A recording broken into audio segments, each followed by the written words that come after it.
Hello everybody, I hope all of you are doing good. I am Deepika from LearnoHub, एक ऐसा free learning platform जहां पर आप पढ़ सकते हैं physics, chemistry, maths, biology and SST absolutely for free only at learnohub.com.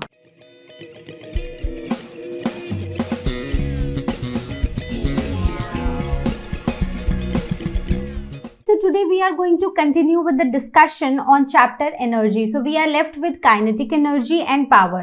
So without wasting any time, let's get started.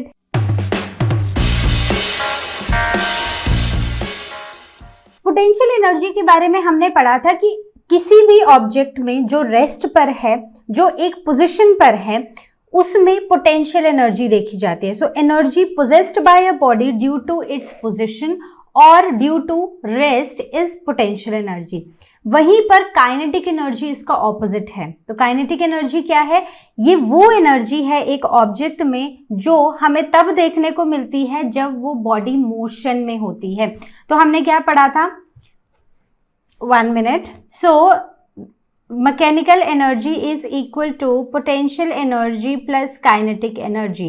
So this energy is due to the position or due to rest, and this is due to the motion, right? So kinetic energy of a body is the energy possessed by it due to the state of motion.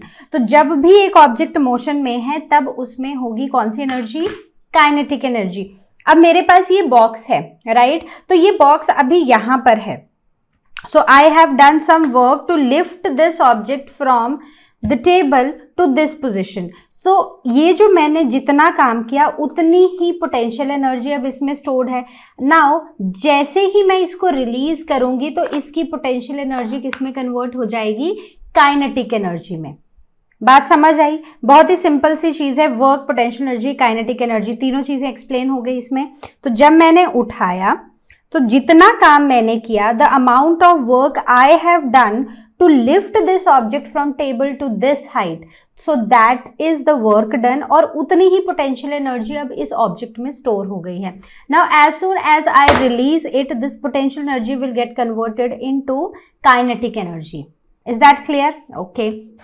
Now बहुत सारे examples हैं kinetic energy के. जब एक पत्थर को एक window की तरफ फेंका जाता है, ठीक है, मतलब ग्लास वाली विंडो की तरफ फेंका जाता है, तो हम देखते हैं कि वो विंडो जो है वो ब्रेक हो जाती है. क्यों? क्योंकि उस मूविंग ऑब्जेक्ट में काइनेटिक एनर्जी है. Now this kinetic energy does some work on that window and breaks that window. ठीक है. सो this moving stone breaks the window because it has kinetic energy. Secondly, जब एक नेल है और हम hammer को एक हाइट पर लेकर जा रहे हैं, so the amount of work we have done to raise this hammer from the ground to this height, उतनी ही पोटेंशियल एनर्जी इसमें स्टोर हो गई है. ना as soon as we strike it on the nail, तो ये पोटेंशियल एनर्जी काइनेटिक एनर्जी में कन्वर्ट होगी और जो नेल है उसके ऊपर वो वर्क होगा and now this nail will go into the wood. Is that clear? बात समझ आई? Okay. The next one is the bullet fired from a gun. तो आपने देखा होगा मूवीज में दिखाते हैं कि जब एक बुलेट फायर होती है तो वो बहुत तेजी से जाती है. कई बार तो वो रास्ता भी दिखाया जाता है जहां पर ये दिखाया जाता है कि हीरो ने हाथ से ही बुलेट पकड़ लिया, वो साइड हो गया और वो बच गया, राइट? तो ये जो बुलेट है which is fired from the gun again has a kinetic energy. This moving bullet has kinetic energy. Okay. वैसे ही एक एप्पल जो ट्री से गिर रहा है, या एक पेंडुलम जो स्विंग कर रहा है, या एक कार जो मूव कर रही है, एक ट्रेन जो मूव कर रही है, तो हर वो ऑब्जेक्ट जो मूव कर रहा है उसमें कौन सी एनर्जी है? काइनेटिक एनर्जी है. Is that clear? So I hope the examples are clear to you. Now coming on to the factors affecting the kinetic energy. तो kinetic energy को affect करने वाले दो ही factors हैं. तो ये basically वही revision है जो हम already अपनी junior classes में पढ़ चुके हैं. If you can recall it, ये same examples हमने उन classes में भी किए थे. So there are two main factors which affect the kinetic energy. One is the mass of the body, that is m, and another is the speed of the body, जिसे हम v लिखते हैं. ठीक है. तो जितना ज्यादा मास, ठीक है, more the mass, more is the kinetic energy, right? वैसे ही more the speed, more is the kinetic energy, right? तो मान लो पहले एक ऑब्जेक्ट 2 मीटर पर सेकेंड से मूव कर रहा था और अब उसने अपनी स्पीड बढ़ा के 4 मीटर पर सेकेंड कर दी, तो क्या होगा? तो इस केस में स्पीड जो है, क्योंकि वो डबल हुई है, तो काइनेटिक एनर्जी जो है वो भी क्या हो जाएगी? काइनेटिक एनर्जी भी डबल हो जाएगी, राइट? वैसे ही जिसकी ज्यादा स्पीड है उसमें उतनी ही ज्यादा काइनेटिक एनर्जी है। Is that right? ओके, तो अब आपने ना देखा होगा एक मतलब बहुत ही छोटे छोटे से एग्जाम्पल है, जैसे जब कोई बॉलर बॉल फेंकता है तो वहां से बैट्समैन उस बॉल को हिट करता है, तो अगर वो धीरे से हिट करे तो क्या होता है? तो वो बॉल थोड़ी ही दूर जाती है, लेकिन अगर उसी बॉल को जोर से हिट किया जाए तो वो ज्यादा दूर जाती है, राइट? तो इस चीज को समझने से पहले we will talk about the expression of kinetic energy. So kinetic energy is equal to half mv², where m is the mass of the body and v is the speed. Okay, अब ये जो kinetic energy है इसका unit क्या है? बस वही है जो पोटेंशियल एनर्जी का था और जो वर्क का था। क्या था? It was joule, right? और इसको हम J ऐसे लिखते हैं, ठीक है? So I hope this is clear, simple है। So kinetic energy is equal to half mv²। अब जो हम अलग कर रहे हैं जूनियर क्लासेस से वो यही है, हम इस एक्सप्रेशन के ऊपर बहुत सारे क्वेश्चंस लेने वाले हैं और उन्हीं क्वेश्चंस को समझकर, ठीक है, उन्हीं क्वेश्चंस से हमें ये एक्सप्रेशन और काइनेटिक एनर्जी की और डीपर अंडरस्टैंडिंग होगी। तो देखते हैं हमारे पास क्या क्या क्वेश्चंस हैं। बहुत सिंपल है। The first one is a bullet of mass 40 grams, kinetic energy equal to 200 joule, find the speed of the bullet। so mass m is 40 grams, ठीक है? so 40 grams, ठीक है, पहले यहाँ पर काइनेटिक एनर्जी भी लिख लेते हैं। सो kinetic energy is 200 joule and I hope numerical देखते ही आपने नोटबुक और पेंसिल उठा ली होगी, ठीक है? तो मेरे साथ साथ सॉल्व करना है। So kinetic energy is in joules. तो बेसिकली मास जो है वो हमें CGS में दिया है, तो पहले हमें उसे SI में कन्वर्ट करना पड़ेगा। तो बहुत सिंपल है, हमने पहले भी डिस्कस किया है कि अगर कोई चीज़ ग्राम में है उसको किलोग्राम में करना है तो उसको सिंपली 1000 से डिवाइड कर दो, राइट? तो कितना आ जाएगा? 0.04 kg, राइट? तो अब अपना फॉर्मूला लगाओ, KE that is kinetic energy is equal to half mv²। So what is half? This is half. What is m? m is 0.04 and v²। तो हमें यहाँ पर काइनेटिक एनर्जी दी है, राइट? तो मैंने यहाँ पर लिख दी 200। Now we will shift this v² towards the left और बाकी सारी चीज़ों को एक तरफ शिफ्ट कर लेंगे, तो ये क्या हो जाएगा? It will come out to be into 2 over 0.04। तो करो इसको solve. So it will come out to be 400 over 4 into, मैं 2 zeros यहाँ पर लगा देती हूँ। तो in simple I can write it like this. अब यहाँ पर क्योंकि v नहीं है, देयर इज v² और हमें स्पीड का स्क्वायर नहीं फाइंड करना है, हमें सिर्फ स्पीड फाइंड करनी है। तो बहुत सिंपली हम इसको लिखेंगे v is equal to under root how many zeros? 4 zeros।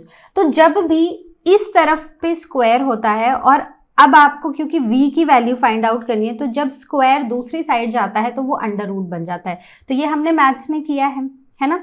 Okay, so now how to solve this under root? तो बहुत ही सिंपल है, 2 so this will come out to be 100 metre per second. So our answer is 100 metre per second, ठीक है? हमने maths में किया हुआ है कैसे हम अंडर रूट निकालते हैं। Okay, all right. So next question is the mass of the body is 60 kg moving with the speed of 50 metre per second, find its kinetic energy. ये तो बहुत ही सिंपल है, हमें मास दिया है 60 kg, हमें स्पीड दी है 50 मीटर पर सेकेंड और हमें निकालनी है काइनेटिक एनर्जी। तो काइनेटिक एनर्जी का एक्सप्रेशन हमें पता है KE is equal to half mv square, right. So kinetic energy is equal to half, what is m 60 and what is v is 50 into 50, ठीक है। तो वो स्क्वायर था तो मैंने उसको ब्रेक करके ऐसे लिख दिया,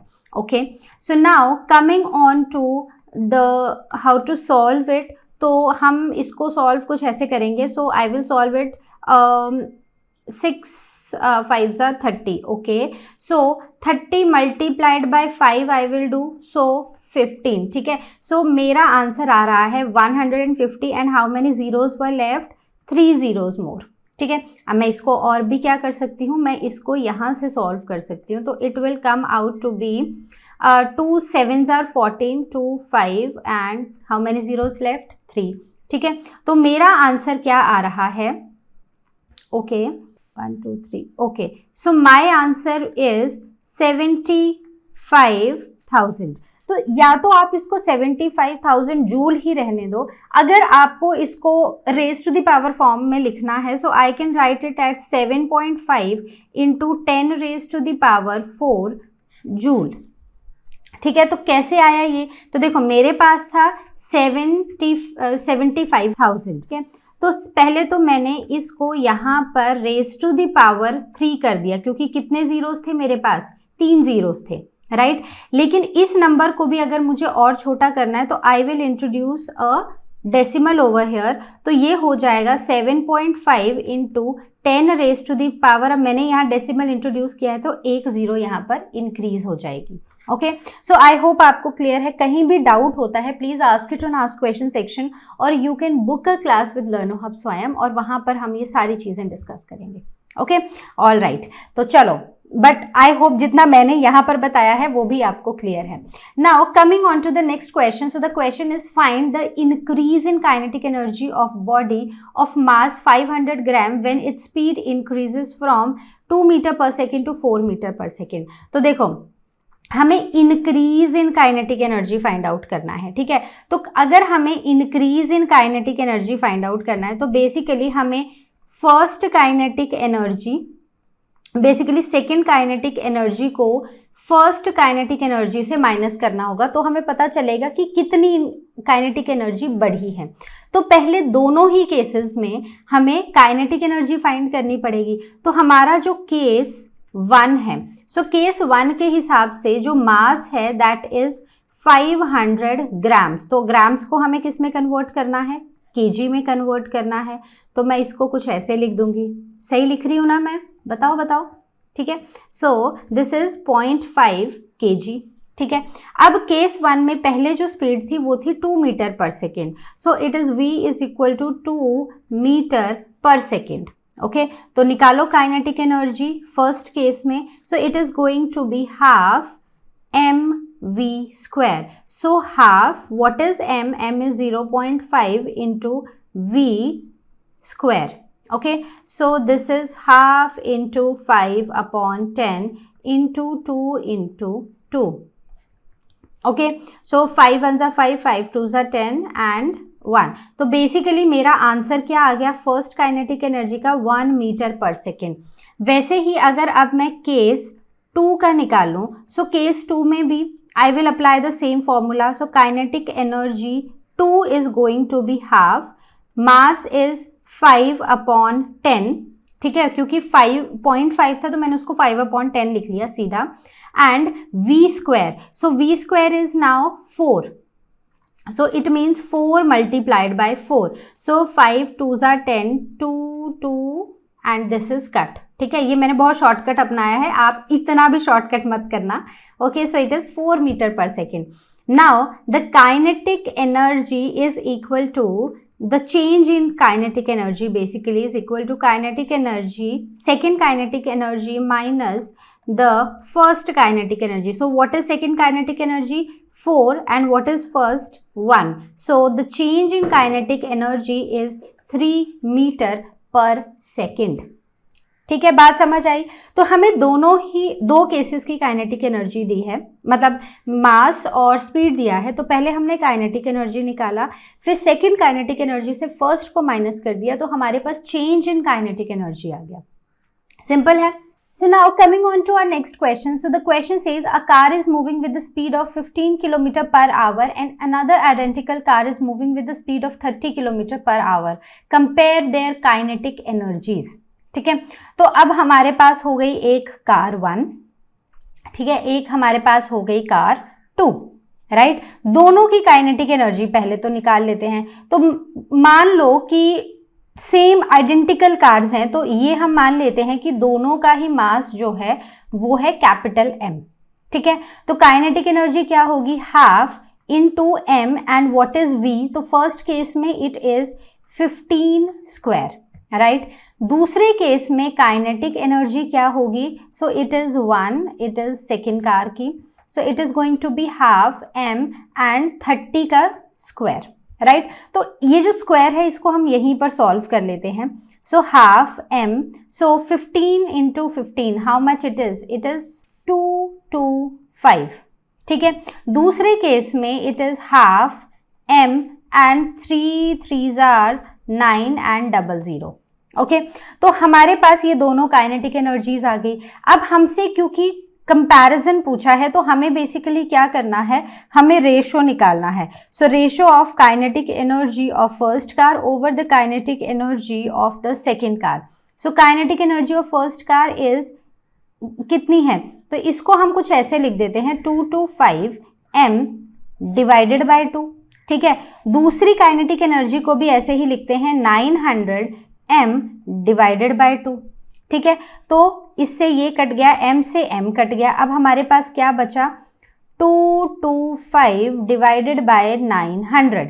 तो जब आप इसको सॉल्व करोगे तो उसका आंसर आप मुझे चैट बॉक्स में, मतलब कमेंट सेक्शन में, या फिर आप इसका आंसर मुझे आस्क क्वेश्चन सेक्शन में, या फिर लर्नो हब स्वयं की क्लास बुक करके कि मैम और भी क्वेश्चंस कराओ और साथ में ये भी आंसर मैं बता दूंगा या बता दूंगी, तो वहां पर बताओगे, ठीक है। तो ये बहुत ही सिंपल है। आंसर जो आएगा that is going to be 1:4, ठीक है। पर सॉल्व करके देखना है आ रहा है या नहीं आ रहा है। नहीं आ रहा है तो मुझे बताना है कि मैम आंसर जो आपने बोला था वो आया नहीं है, ठीक है। ओके, तो चलो next, let us discuss the difference between the kinetic energy and potential energy now. तो पोटेंशियल एनर्जी एक ऑब्जेक्ट की एनर्जी होती है जो उसमें एनर्जी होती है when it is at rest और it is at some position, ठीक है। जैसे ये ऑब्जेक्ट इस पोजीशन पर है तो इसमें कौन सी एनर्जी है, पोटेंशियल एनर्जी। जब मैं इसको यहां से रिलीज करूंगी तो थ्रू आउट द वे जो इसमें एनर्जी होगी that is due to its state of motion and that energy is kinetic energy. The next one is potential energy is the work done on the body to bring it to that state of rest or position। तो जो potential energy होती है ना, वो basically वो energy होती है जितना काम हमने किया है इस ऑब्जेक्ट को नीचे से इस स्टेट पर लाने में, इस पोजीशन पर, या फिर जब मैं इसको रिलीज करूंगी और वो टेबल पर जाकर रेस्ट करेगा।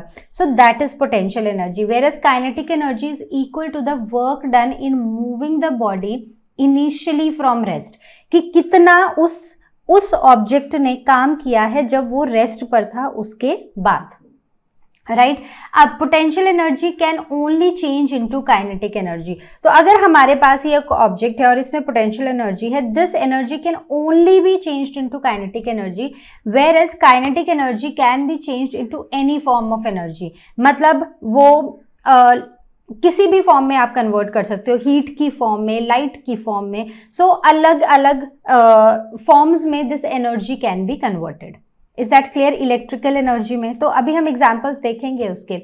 सो now we will be talking about the conversion of potential energy into kinetic energy. तो कैसे होता है, तो बस वही सारे एग्जांपल्स अब हम डिस्कस करेंगे। So always remember that energy is something that cannot be created and that cannot be destroyed as well। तो जो एनर्जी है वो हमारे यूनिवर्स में वैसे ही सेव्ड है, मतलब कंजर्व्ड है एक तरह से। आप अपनी तरफ से एनर्जी नहीं बना सकते हो या उसको ब्रेक नहीं कर सकते हो, ठीक है। सो that is the law of conservation of energy. All right, so let us start with some examples now. So first is falling stone on a nail. तो देखो होता क्या है, ये एक वुड है और वुड के ऊपर हमने नेल को माउंट किया है, मतलब ऐसे लगाया है कि थोड़ी सी लगी है नेल, ठीक है, वो गिर नहीं रही है। दूसरा, अब हम क्या करते हैं, एक स्टोन को एक हाइट पर ले जाते हैं, तो जब स्टोन इस हाइट पर है तो we have done some work to bring this stone to this height, तो इसके पास क्या है, सिर्फ और सिर्फ पोटेंशियल एनर्जी है। Now as soon as we release this stone from this height, so now this falling stone has kinetic energy. अब जब ये स्टोन जो है वो इस नेल के ऊपर जाकर गिरता है, so it does some work on the nail, और नेल जो है वो वुड के अंदर चली जाती है, ठीक है। So this is one of the example. So potential energy changes into kinetic energy when it is put in use. तो जब हम उसको रिलीज कर रहे हैं तो वो मोशन में आ रहा है स्टोन, तो मोशन में आते ही उसमें काइनेटिक एनर्जी आ रही है, तो काइनेटिक एनर्जी जब आ रही है तो वो इस नेल पे काम कर रहा है and this nail gets mounted into the wood, right? So this was the first example. So these are the examples that we have already discussed in our junior classes. फिर भी we will discuss it ताकि आपसे अगर इस class में भी सवाल पूछा जाए ना, you are able to answer it, ठीक है। Okay, so the next one is this. तो हमने क्या किया है, हमने एक फिक्स्ड पुली ले ली है, दूसरी तरफ यहाँ पर हम एक पैन ले लेंगे और एक वेट हम उसके ऑपोजिट एंड पर लगा देंगे। अब क्या होगा, हम एक स्टोन को ग्राउंड से लेकर जाएंगे एक हाइट पर, ठीक है। तो जब हम इसको इस हाइट पर लेकर गए तो इसमें क्या आ गई, potential energy, because we did some work, so now that work changed into the potential energy. Now as soon as we release this stone from here, तो जब ये यहाँ पर इस पैन के ऊपर गिरेगा तो इसकी जो पोटेंशियल एनर्जी है वो चेंज हो जाएगी into kinetic energy, and as soon as it falls on the pan, तो ये प्रेशर मतलब ये कुछ काम करेगा और यहाँ से ये वेट जो है ये ऊपर की तरफ आ जाएगा। So this is how kinetic energy does some work and the weight is pulled in the upward direction, right. Next example, so the example is this watch. तो हमारी वॉच के अंदर ना कुछ ऐसा स्प्रिंग होता है, ठीक है। तो जैसे जैसे ये स्प्रिंग जो है वो अनवाउंड होता रहता है, तो जैसे जैसे ये स्प्रिंग अनवाउंड होता रहता है वैसे वैसे जो पोटेंशियल एनर्जी है इस स्प्रिंग के अंदर वो रिलीज होती जाती है और वो कन्वर्ट होती जाती है into the kinetic energy. Now this kinetic energy allows the arms of this watch to move, ठीक है। तो घड़ी की सुइयां देखी हैं तो वो तभी चलती हैं जब वो स्प्रिंग जो है वो अनबाउंड होता है, और फिर ये काइनेटिक एनर्जी जो है, पोटेंशियल एनर्जी है, वो काइनेटिक एनर्जी में कन्वर्ट होती है। Now this kinetic energy helps the arms of this watch in moving, right. The next one is the stretched bow and arrow. तो अब हमने क्या किया, हमने एक बो एंड एरो लिया और उसमें ये एरो को लगा दिया और उसको अच्छे से पीछे को स्ट्रेच कर लिया। अब क्या होगा, अब क्योंकि हमने स्ट्रेच किया है, we have done some work on the arrow, तो वो जो स्ट्रेच करने से वर्क डन हुआ है ना, now this work done is what is changed into the potential energy. तो इस एरो के अंदर right now when it is at rest it has a lot of potential energy, so as soon as we release this arrow from here, so this arrow gets kinetic energy और ये दूर जाके कहीं target पे लग जाता है, right? So this is how we did some work, that work converted into potential energy. I mean जितना काम किया उतनी ही एनर्जी उस ऑब्जेक्ट में आ गई, and now when it is at rest it has potential energy. As soon as we released it, this potential energy gets changed into the kinetic energy. All right, okay. वैसे ही एक और example है। So this example says कि अगर एक spring है जिसको हमने एक तरफ से फिक्स्ड कर दिया है और अब हमने स्प्रिंग के ऊपर एक बॉल रखी और इसको ना अच्छे से कॉम्प्रेस किया, so when we compressed it now it is at rest, ठीक है। इस सिचुएशन में ये रेस्ट पर है या फिर एक पोजिशन पर है, so it has potential energy, lot of potential energy. जैसे ही आप इस स्प्रिंग को आप अपना हाथ हटाओगे, जो आप काम कर रहे हो स्प्रिंग पे उसको कॉम्प्रेस करने के लिए, जैसे ही यू रिमूव दैट हैंड वैसे ही इसके ऊपर जो बॉल हमने लगाई थी इट फ्लाइज अवे। क्यों? क्योंकि this spring does some work and the ball gets kinetic energy और वो जाके दूसरी जगह गिर जाएगी, right. So spring is release potential energy changes, potential energy of spring it changes into the kinetic energy.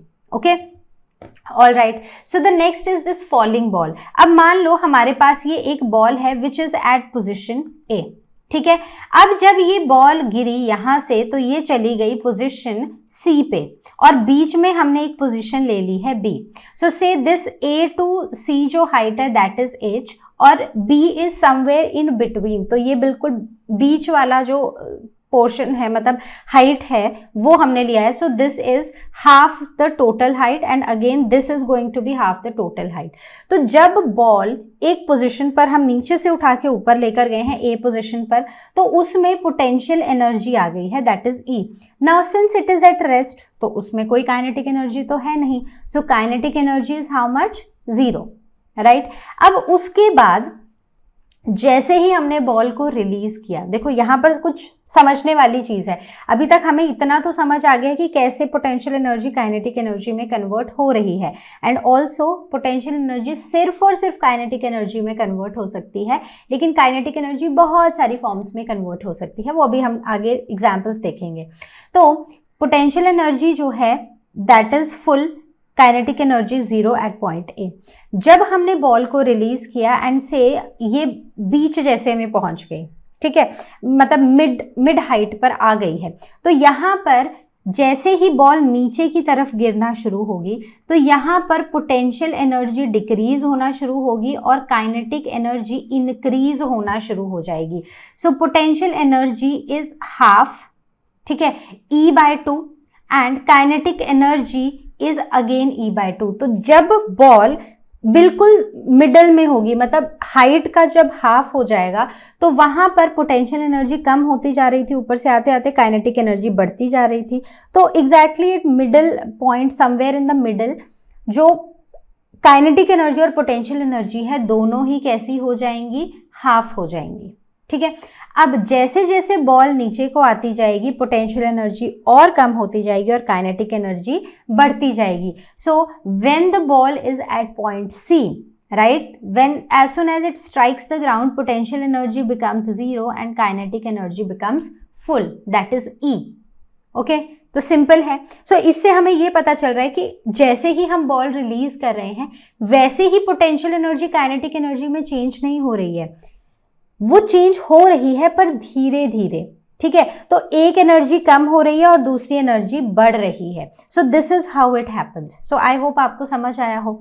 इसके लिए ना हमारे पास एक और एग्जांपल है. अच्छा पहले ये वाला कर लेते हैं फिर रोलर कोस्टर करेंगे. सो आपने डैम्स कभी देखे हैं?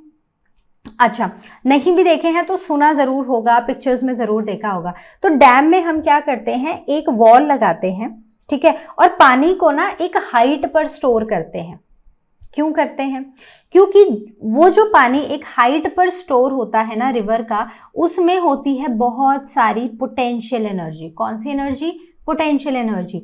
Now as soon as the gates of this dam are open, तो यहां से पानी गिरना शुरू होता है, दे रीच दिस टर्बाइंस, ठीक है. तो अंदर ही अंदर मतलब जहां भी डैम्स होते हैं ना वहां पर आप देखोगे कि मोस्ट ऑफ द केसेस में वहां पर हाइड्रो पावर प्रोजेक्ट्स होते हैं जहां पर पानी का यूज करके इलेक्ट्रिसिटी प्रोड्यूस की जाती है. तो जब वो पानी रिलीज होता है तो वो नीचे आके ना वाटर टर्बाइंस पे गिरता है. Now these water turbines move. कैसे? यहाँ पर पोटेंशियल एनर्जी थी, जब इस पानी ने मूव करना शुरू किया तो इसमें आ गई kinetic energy. Now this kinetic energy helps this shaft और the water turbine in movement. तो वो ऐसे रोटेट करने लगेगी and as soon as it falls on armature. सो यहाँ पर क्या होगा, यहाँ पर हो जाएगी इलेक्ट्रिसिटी की जनरेशन, ठीक है. तो ये पूरा सेटअप बनाया जाता है ताकि इलेक्ट्रिसिटी प्रोड्यूस की जाए. तो जो पानी की एनर्जी है उसको कंजर्व करके और उसको फिर कन्वर्ट करके टरबाइन घूमती है और उसके मूवमेंट से इलेक्ट्रिसिटी की प्रोडक्शन होती है. Is that clear? Okay. So the next one is this Bob. Pendulum देखा है हमने, तो पेंडुलम से this is the position A, ठीक है, ये इस पोजीशन पर है।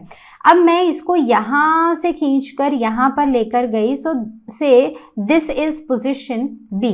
तो जब ये यहाँ पर था ना, इस पोजीशन पर लेकर गई, तो यहाँ पर इसकी पोटेंशियल एनर्जी जो है वो हो गई मैक्स, ठीक है, it is full of potential energy. तो बेसिकली यहाँ पर इस पोजीशन पर सिर्फ और सिर्फ इसके पास पोटेंशियल एनर्जी है, क्योंकि ये मूव नहीं कर रहा है। और यहाँ पर काइनेटिक एनर्जी कितनी है, 0 है, ठीक है। अब जब मैंने इसको यहाँ से रिलीज किया, it went back to this position A, तो यहाँ पर पोटेंशियल एनर्जी 0 हो गई और यहाँ पर सिर्फ और सिर्फ इसके पास काइनेटिक एनर्जी है। नाउ इसने एक मोशन ले लिया है, जितना हमने इस पे काम किया है, और इसके मोशन की वजह से, इसकी काइनेटिक एनर्जी की वजह से it will now move on to the next position, that is position C. तो इस पोजीशन पर भी क्या होगा, पोटेंशियल एनर्जी ही होगी इसके पास, और काइनेटिक एनर्जी क्या हो जाएगी, 0 हो जाएगी। Now when it moves back from C to A, तो अगेन काइनेटिक एनर्जी ही होगी and potential energy at this point will be 0, ठीक है। तो वही कि धीरे धीरे पोटेंशियल एनर्जी बढ़ रही है और काइनेटिक एनर्जी कम हो रही है। जब नीचे आ रहा है तो धीरे धीरे काइनेटिक एनर्जी बढ़ रही है और पोटेंशियल एनर्जी क्या हो रही है, कम हो रही है, ठीक है। ड्रास्टिकली नहीं होता है कि जैसे ही रिलीज किया काइनेटिक एनर्जी आ गई और पोटेंशियल एनर्जी खत्म। So it takes at its pace, ठीक है। So I hope this is clear. The next one is the roller coaster. ये भी मैं आपको बताना चाहती थी क्योंकि this is again one of the very important और something easy for you to understand. तो रोलर कोस्टर आपने देखा है ना, कैसे ऐसे ऐसे ऐसे ऐसे घूमते फिरते आगे को वो जो कार है वो चलती है। तो इसमें कार जब ए पोजिशन पर है, ठीक है, रेस्ट पर है, तो यहाँ पर इसमें सिर्फ और सिर्फ कौन सी एनर्जी है, पोटेंशियल एनर्जी है। जब और काइनेटिक एनर्जी 0 है। Now it starts moving from this position to position B, okay. तो यहाँ पर पोटेंशियल एनर्जी 0 हो गई and it is full of kinetic energy. Now यहाँ से आगे जाएगी ये पोजीशन सी पे, तो क्या होगा, इस पोजीशन पे पोटेंशियल एनर्जी बढ़ने लग जाएगी और काइनेटिक एनर्जी क्या होने लग जाएगी, कम होने लग जाएगी। सो एज इट मूव्स, तो इसका जो मूव करने का तरीका है ना, बस उसी पर डिपेंड करता है कि कैसे पोटेंशियल एनर्जी कम हो रही है और काइनेटिक एनर्जी बढ़ती जा रही है। तो इस पोजीशन पर, ए पोजीशन पर पोटेंशियल एनर्जी फुल थी, काइनेटिक एनर्जी 0 थी। जैसे ही बी पे आई पोटेंशियल एनर्जी 0 हो गई और काइनेटिक एनर्जी फुल हो गई। जब इसको और थोड़ी सी हाइट पे लेके जाया गया तो अब धीरे धीरे काइनेटिक एनर्जी कम होना शुरू हुई और पोटेंशियल एनर्जी बढ़ना शुरू हो गई, right. So I hope this example is also clear to you. तो ये सिंपल एग्जाम्पल है जो हमें ये बताते हैं कि कैसे पोटेंशियल एनर्जी काइनेटिक एनर्जी में कन्वर्ट होता है या फिर कैसे काइनेटिक एनर्जी पोटेंशियल एनर्जी में कन्वर्ट होती है। So now we will be talking about the conservation of energy और the conversion of energies basically. तो ये तो वही बात जो मैंने आपको बताई थी, energy can neither be created not destroyed and the total energy in our universe always remains constant.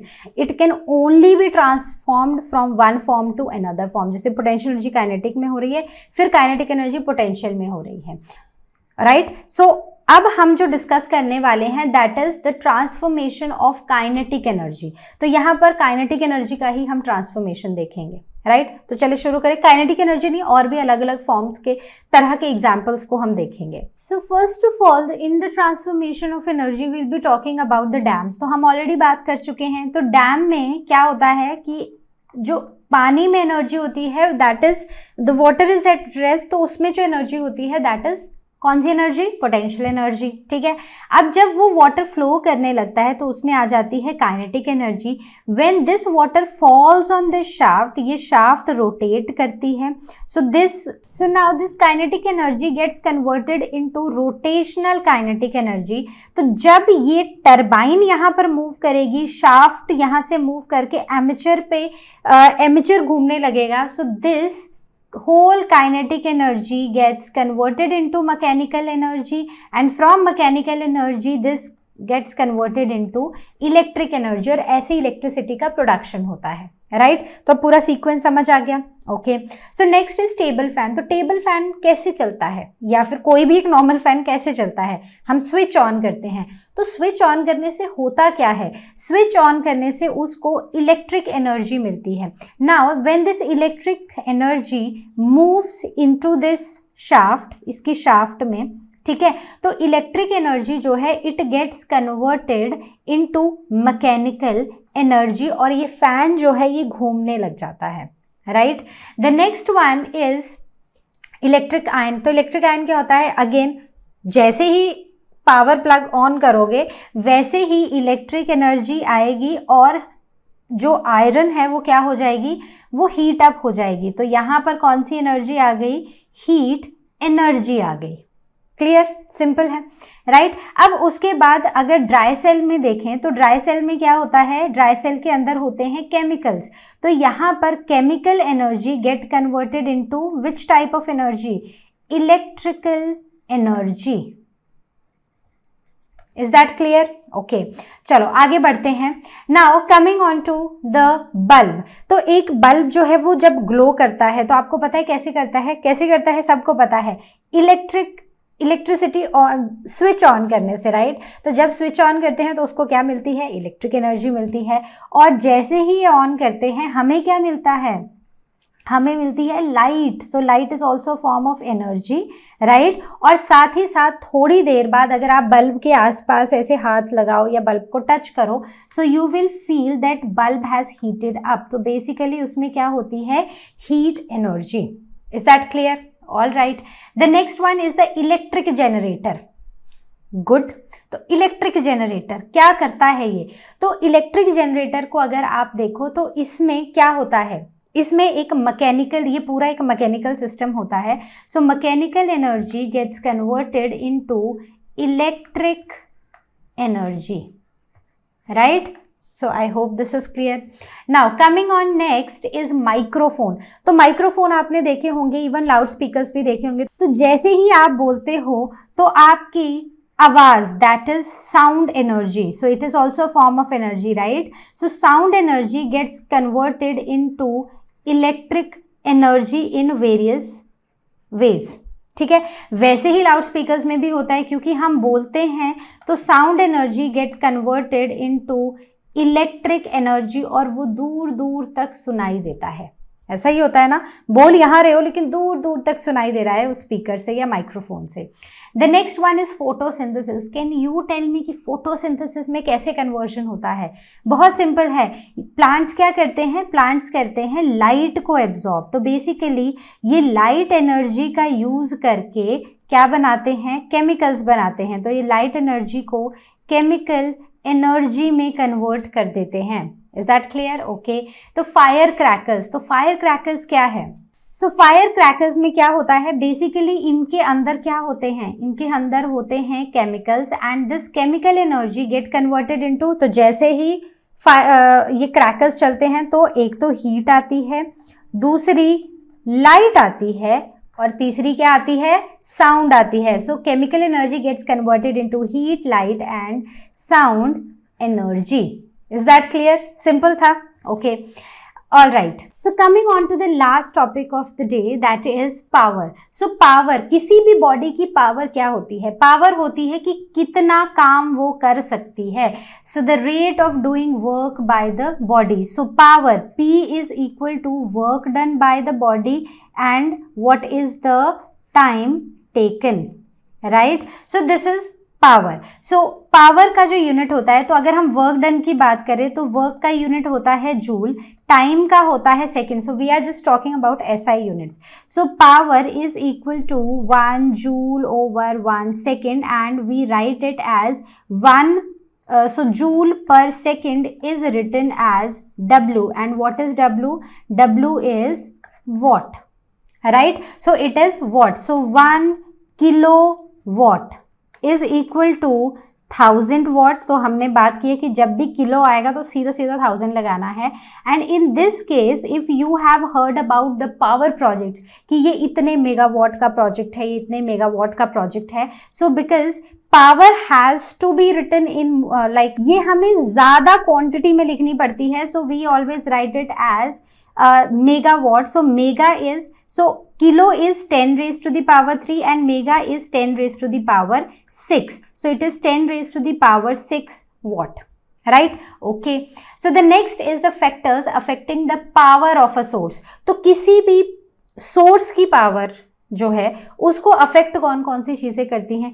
पहली चीज है कि कितना काम हुआ है by the source, and second is the time taken by the source to do the said work. So it is power is equal to work done upon time. तो basically यही दोनों चीजें अफेक्ट करती हैं. All right, okay. So the next one is the question, क्योंकि हमने एक formula पढ़ा है और उसके ऊपर क्वेश्चंस आएंगे ही आएंगे. So let us talk about these questions. Okay, so हमें पता है एक चीज याद रखना, तो हमने लिखा है 1 watt is equal to how much, 1 joule upon 1 second. तो एसआई यूनिट वॉट, जूल और सेकेंड ही है, बाकी जो भी यूनिट आएंगे हमें वो कन्वर्ट करना पड़ेगा. So the first is the electric heater has a power 3 kilo watt. तो इसको वॉट में कैसे लिखेंगे, कितनी जीरोस, 3 जीरोस. तो 3000 watt is used for 1 minute. ठीक है, तो टाइम हमें 1 मिनट दिया है. सो 1 minute has how many seconds, 60 seconds, right. So what is the energy supplied by the heater.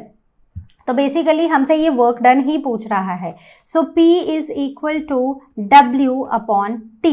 So W को हम एक साइड ले जाएंगे, so P into T. So what is P, so P is 3000 what and T is 60 seconds. So 6 3s are 18 and 1 2 3 4 watt second, right? So this is going to be basically what is the unit of energy. So it is, मैं इसको ऐसे लिखूंगी 1.8 into 10 raised to the power 5 joule. So this much energy is supplied by the heater, right. तो हमें सीधा सीधा energy पूछी थी और एनर्जी का आंसर हमारा आ गया है. तो आई होप आपको क्लियर हुआ है. कोई भी डाउट हो, ask it on ask question section, और you can book a class with Learnhub Swayam. So let us take up our next question. So the question is, a pump is used to lift 100 kg of water from a well of 60 metre in 20 seconds. If the force of gravity on 1 kg is 10 newton, find work done by the pump. तो बड़ी सारी चीजें find करनी है. ठीक है, simple. तो सबसे पहले हमें वर्क डन फाइंड करना है. So W is equal to force into distance, right. तो फोर्स निकालनी पड़ेगी. तो वेट क्या है, वेट इज 100 kg, और इस पे कितनी फोर्स लग रही है, force of gravity. So 1 kg पे 10 है, तो 100 पे 100 इंटू 10 हो जाएगी. So it is going to be 1000 newton, right. वहीं पर what is the time, time is 20 seconds, and what is the distance, so distance moved is 60 meters. So simply put the values here. So it is going to be 1000 into 60. So it is 6000 and this is joule. Is that clear? तो समझ आ गया. This is our work done. Next is potential energy that is stored in water. तो कितनी potential energy होगी? So potential energy is equal to mgh. ठीक है. So what is the mass? 100. What is the gravity? 10. And what is the height? 60. So it is going to be 60 with 3 more zeros. So again this is going to be joule. Right? Clear है? Okay. So the next one is the power spent. तो power का formula भी क्या है, P is equal to W by T. So कितना आया हमारा work done, work done is 60,000 joule over what is the time, time is 20 seconds. तो इसको सिंप्लीफाई करो. So 3000, so it is going to be 3000 watt. So power is 3000 watt. Now coming on to the power rating of the pump. तो power rating कितनी रहेगी pump की. तो अब हम ये मान लेते हैं कि हमारा जो पंप है ना वो 100% एफिशिएंट है, तो इसकी पावर रेटिंग रहेगी, इसको हम किलो में कन्वर्ट कर देंगे. तो हम इसको ऐसे भी लिख सकते हैं, ठीक है, ऐसे लिख सकते हैं. इसको हम ऐसे भी लिख सकते हैं, kilo watt. So the power rating of the pump is what, the power. Right, उतनी ही पावर है। तो हमने यहाँ पर एज्यूम कर लिया कि हमारा जो पंप है ना वो 100% एफिशिएंट है। So the power rating comes out to be 3 kilowatt. All right, okay, let's move on to our next question. So the pump raises water by spending this much energy in 10 seconds. What is the power of the pump? So power is equal to W by T. So power ही निकालनी है हमें, तो कितनी energy spend की है, 4 into 10 raise to the power 5 joule over how much time, 10 seconds. तो इसको simply 5 ही करना है हमें और कुछ नहीं। So it is 4 into 10 raise to the power 4 joule per second. So it is power is equal to 4 into 10 raise to the power 4 watt. Right, so this is the answer. बहुत ही simple था, देखने में ऐसा लग रहा था कि एक बहुत बड़ी वैल्यू दे के रखी है, लेकिन जब हमने उसको फॉर्मूला में डाला तो हमें पता चला कि बहुत ही सिंपल सा क्वेश्चन है। Okay, so I hope this is clear. Now coming up with the next question. So the question is, it takes 20 seconds for a girl A to climb the stairs while girl B takes 15 seconds for the same job. So हमें compare करना है work done and power spent by them. तो सबसे पहले work done. So work done का formula क्या होता है, work is equal to force into distance. तो हमने ये assume कर लिया कि सेम डिस्टेंस उन्होंने कवर किया है, ठीक है, सेम जॉब बोला है तो डिस्टेंस तो सेम है। वहीं पर अगर हम फोर्स की बात करें तो हम ये मान लेते हैं कि क्योंकि यहाँ पर कुछ भी मेंशन नहीं है एज सच अबाउट कि दोनों का कितना वेट है, ठीक है, वो कुछ भी मेंशन रही है, तो हम ये मान लेते हैं कि दोनों ही एक बराबर वेट की हैं। सो उस केस में since the force and the distance is same, so the work done by both of them will be the same. So ratio is going to be 1:1, right. The next is power spent by them. तो power का formula क्या होता है, P is equal to W by T।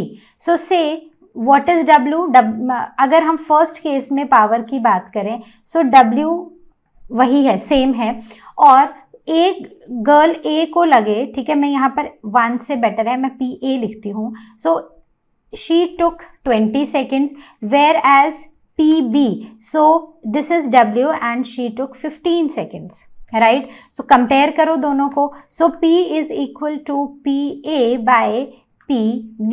So W upon 20 divided by W upon 15, right. So it is going to be 15 by 20, so 5 3s are 5 4s are, so P is equal to 3:4, right. So इस power spent का जो ratio आया है, comparison आया है, that is 3:4 और work done का है 1:1। Okay, so I hope this is clear. The next one is the difference between work and power.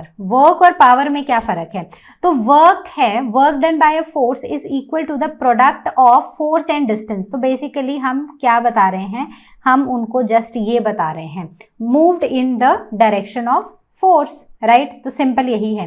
So work done by a force is equal to the product of force and distance moved in the direction of the force. Second is power of a source is the rate of doing work by it. So it is equal to कि कितने rate पे काम हो रहा है, that is P is equal to W by T, work done upon time. Now work done does not depend on time. अब अगर आप यहाँ पर इसका फॉर्मूला देखो तो वर्क डन कभी भी टाइम पर डिपेंडेंट नहीं है, ये फोर्स और डिस्टेंस पे डिपेंडेंट है। वहीं पर अगर पावर की बात करें तो it is dependent upon time, right? The next is the SI unit of work is joule, that is capital J, whereas the SI unit of power is watt, that is capital W. All right, so I hope this is clear. The next one is energy and power. So energy of the body is its capacity to do work. Energy है कि आप में कितनी capacity है किसी काम को करने की, and power is the rate at which energy supplied और the work is done by it. तो कितनी एनर्जी सप्लाई हुई या फिर कितना काम किया गया, that is the power. All right, the next is energy spend does not depend on time. तो ये भी हमें पता है कि एनर्जी जो है वो टाइम पर कहीं से भी डिपेंडेंट नहीं है, बट पावर में power is dependent on the time, कितनी टाइम में हमने एनर्जी को स्पेंड किया है। Then again the units joule and watt. So I hope this is clear. बहुत ही सिंपल थे ये comparison between work and power and energy and power, right? So I hope the complete chapter is clear to you. So this was all from our today's session. I hope you understood the concepts of this chapter. I hope you understood how to solve the numericals. और जितने भी conversion थे, energy conversion कौन किस में कैसे convert हो रहा है आपको समझ आ गया है. कोई भी डाउट हो, ask it on ask question section, और you can post your doubts on लर्नो hub स्वयं.